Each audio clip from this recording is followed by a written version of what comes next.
Hello and welcome my YouTube channel. इसमें हम आपको R S Agarwal class 8 exercise 7D factorization का क्वेश्चन नंबर 12, 13 एंड 14 बताने जा रही हूँ। क्वेश्चन नंबर 12 में है x square minus 17x plus 16 ये दिया हुआ है। इसमें क्या करेंगे, ये दोनों को इसमें भी वही करना है, एक्स स्क्वायर को 16 से मल्टीप्लाई करेंगे तो देखिए 16 एक्स स्क्वायर आ जाएगा।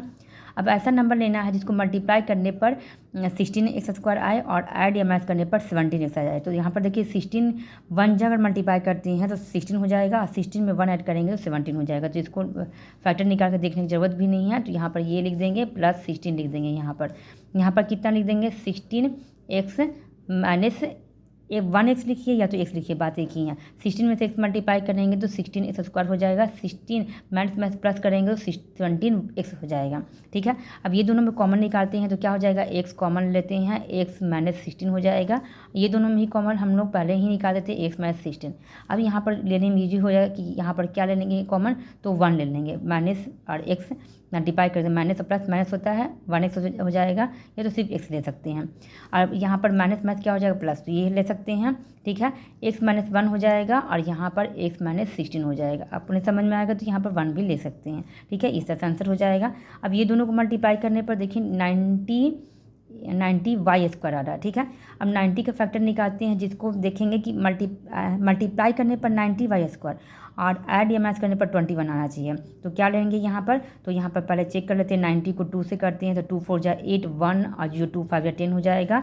3 से करते हैं, 3 1 जा 3 1 और 5 3 5 जा 15, 3 से 3 5 जा 15। ठीक है, अब यहाँ पर देखते हैं 5 से 15 हो गया और यहाँ पर 5 से 15 और 3 2 जा 6, 15 में 6 ऐड करते हैं तो 21 हो जाएगा और 15 6 जा 90 होता है। यहाँ पर देखिए वाई स्क्वायर ले लेते हैं, माइनस करते हैं यहाँ पर प्लस 90। ठीक है, 90 है यहाँ पर कितना बोलें कि 15 वाई में माइनस 6 वाई ऐड करते हैं, माइनस माइनस क्या होता है प्लस होता है, तो 21 वाई हो जाएगा। अब मल्टीप्लाई करने पर 90 हो जाएगा। तो कॉमन दोनों में निकालते हैं तो वाई कॉमन हो जाएगा, वाई माइनस 15 आ जाएगा।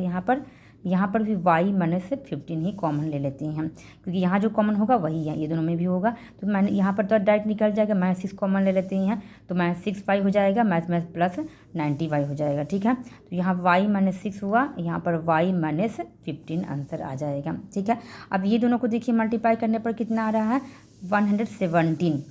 अब ऐसा नंबर लेना है जिसको मल्टीप्लाई करने पर 117 और ऐड या माइनस करने पर 22x हो जाए। तो पहले यहाँ पर नंबर लिख देते हैं, यहाँ पर प्लस 117 है।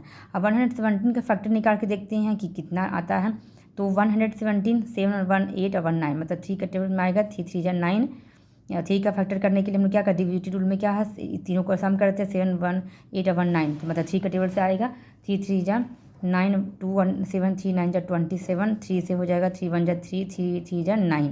ठीक है, अब यहाँ पर पता चला 13 3 जा 39 होता था, या तो 3 3 जा 6, मतलब कि अगर हम 13 में यहाँ पर 3 3 जा 9 हो जाएगा, 13 में अगर 9 ऐड करती हैं तो कितना हो जाएगा 22x। तो यहाँ पर लिख देते हैं 13x माइनस 9x। ठीक है, तो यहाँ पर हो जाएगा दोनों में कॉमन x, 13 को 9 से मल्टीप्लाई कर देंगे तो 117 हो जाएगा और 13 में ये 9 ऐड कर देते हैं तो कितना हो जाएगा 22x हो जाएगा। तो यहाँ पर x कॉमन हो जाएगा, माइनस 13 हो जाएगा, यहाँ भी x माइनस 13 हो जाएगा, यहाँ पर माइनस 9 हो जाएगा, कॉमन ले लेते हैं, माइनस 9 लेंगे तो माइनस माइनस प्लस हो जाएगा, 117 हो जाएगा। 13 को 9 से मल्टीप्लाई करेंगे तो आंसर कितना आ जाएगा, x माइनस 9 और x माइनस 13 आ जाएगा। इस तरह से आपका आंसर हो जाएगा।